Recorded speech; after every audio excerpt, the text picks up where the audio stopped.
Wacha kuhesabia kaunti ya Bungoma watu wanaenda kuanguka kura wa bunge 2027.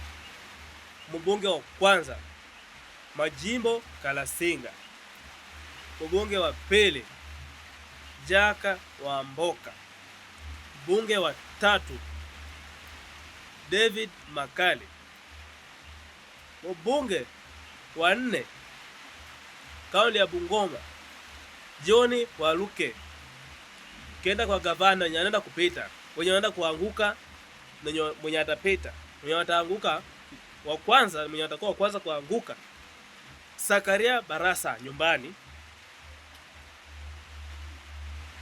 Wycliffe Wangamati nyumbani, Timu Wetangula nyumbani, Titmas Barasa ndio gavana wa kaunti ya Bungoma. Hao unasemaje?